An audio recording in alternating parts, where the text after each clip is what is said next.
দর্শক বন্ধুরা, অবাক হচ্ছেন না তো? অবাক হবেন না, একটু অবাক হবেন না।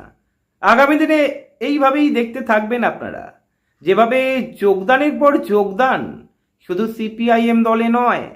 আপনারা দেখেছেন, ভিডিও ক্লিপগুলো দেখেছেন, ফেসবুকে দেখতেই পাচ্ছেন, ফরওয়ার্ড ব্লকে একাধিক জেলা থেকে যোগদান, আরএসপি দলে যোগদান।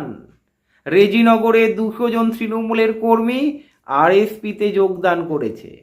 তার মানে বাংলার মানুষ ক্লিয়ার বার্তা দিচ্ছে, এবারের লড়াই বামপন্থীদের সঙ্গে বিজেপির। বিজেপির নেতাদের কাছে বড় চ্যালেঞ্জ, বাংলার মানুষের জন্য ভালো কাজ করতে হবে।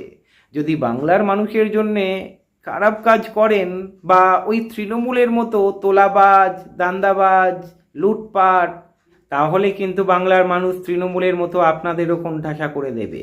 শ্রমিকবাবু কিন্তু ভোটের আগে বলেছিলেন, আপনাদের বুকে পাথরটা রেখে হলেও, লাল ঝান্ডা বা অন্য দলের ঝান্ডা দূরে সরিয়ে রেখেও বিজেপিকে ভোটটা দিন, তৃণমূলকে সরাতে হবে।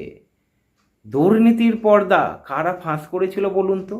বিজেপি করেছিল না বিজেপি ধর্ম ধর্ম খেলা খেলেছিল? যাই হোক, হিন্দু হিন্দু ভাই ভাই বলেছিল বিজেপি। আর ভোটের পরে আমরা দেখতে পাচ্ছি হিন্দুদের দোকানগুলো ভাঙা হচ্ছে। ভোটের পরে আমরা দেখতে পাচ্ছি পশু ব্যবসায়ীদের ব্যবসার ক্ষতি করে দিচ্ছে। কেন ক্ষতি করছে জানি না, কিন্তু ভারতবর্ষ আপনারা জানেন বিপ এক্সপোর্টে কত নম্বরে রয়েছে? প্রশ্নটা আপনাদের কাছে রাখলাম। তবে আবার বলি, বুকে পাথর রেখে যেমন বিজেপিকে ভোট দিয়েছিল বাংলার মানুষ তৃণমূলকে হারানোর জন্যে, যদি তৃণমূলের আসল মাথা জেলে না যায়, কারণ বিজেপি সরকার কি তৃণমূল সরকার বোঝা মুশকিল। তার কারণ কি জানেন? শ্রমিকবাবু এখন ঝাড়াই বাছাই করছে, তৃণমূল থেকে ঝাড়াই বাছাই করে ভালো তৃণমূলীদের বিজেপিকরণ করছে এবং রাজ্যসভার সাংসদ পদও দিচ্ছেন। যাই হোক, সেটা বাংলার মানুষ ভোট দিয়ে বিজেপিকে জিতিয়েছে, বাংলার মানুষের কোশ্চেন করার তো অধিকার রয়েছে নাকি? অধিকার নেই। তবে বামেদের ভয় পাচ্ছে এটুকু বোঝা যাচ্ছে, সেটা বিজেপির নেতাদের কথাবার্তাতেই বোঝা যাচ্ছে। দেখুন, আপনারা হয়তো দেখছেন ভালো করছে বিজেপি, ডিম ছুটছে, আমরা সকলেই প্রশংসা করছি, এনকাউন্টার করছে, আরো কত কি করছে। কিন্তু যদি ভালো মতো দেখেন, ডিম কারা খাচ্ছে? যারা বিজেপির কথা শুনছে না তারা খাচ্ছে, যারা বিজেপির সুরে গান গাইছে না তারা খাচ্ছে, সেইটাই তো দেখতে পাচ্ছি। কিন্তু যারা বিজেপির সুরে গান গাইছে তারা কিন্তু ডিম খাচ্ছে না, তারা ঘুর পথে সেই বিজেপিতে আসছে। অথবা সকলকে তো বিজেপিতে নেওয়া যায় না, একটু নকল বিরোধী বিরোধী তো খেলতে হবে। যার ফলে দেখতে পেয়েছেন তৃণমূল ভেঙে খান খান করে দিয়েছে, তারপরে আর একটা তৃণমূলের জন্ম হয়ে গেল।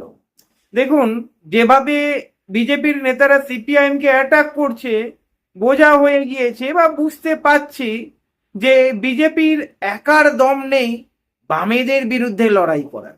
যার ফলে তৃণমূলীকরণ দরকার, মানে ঝাড়াই বাছাই করে ভালো তৃণমূল এবং বিজেপি মিলে বামপন্থীদের বিরুদ্ধে লড়বে। আর অন্যদিকে বামপন্থীরা রাস্তায় রয়েছে, মাঠে রয়েছে, কোর্টে রয়েছে, বিকাশ বাবুকে তো ভয় পাচ্ছে। যার ফলে আপনারা দেখেছেন শ্রমিক বাবু কি বলেছেন, বেশি কথা বলবেন না, যত কম কথা বলবেন ততই ভালো বিকাশ বাবু, আপনার জন্য মঙ্গল, সিপিআইএম এর জন্য মঙ্গল। অন্যদিকে আরেকজন নেতা, আরেকজন মন্ত্রী দিলীপ বাবু কি বলছেন, বামপন্থী বুদ্ধিজীবীদের দেখলেই ডিম ছোড়ো, মানে গায়ের জ্বালা তো মেটাতে হবে, এরা তো লড়ছে না। যাই হোক, বিজেপির ইস্যুগুলো নিয়ে তো লড়বে না, বিজেপি সরকারে রয়েছে, সরকারের সমালোচনা করাটা তো অপরাধ নয়, কি বলেন? তবে বামপন্থীরা যেভাবে ঘুরে দাঁড়িয়েছে, বামপন্থী দলগুলোতে যেভাবে যোগদান হচ্ছে, হ্যাঁ, এখান থেকে বোঝা যাচ্ছে খেলা কিন্তু ঘুরছে, লড়াই হবে সরাসরি বামপন্থী বনাম বিজেপির মধ্যে। কি মনে হয় আপনাদের? কমেন্ট করে জানাবেন। ভালো থাকবেন।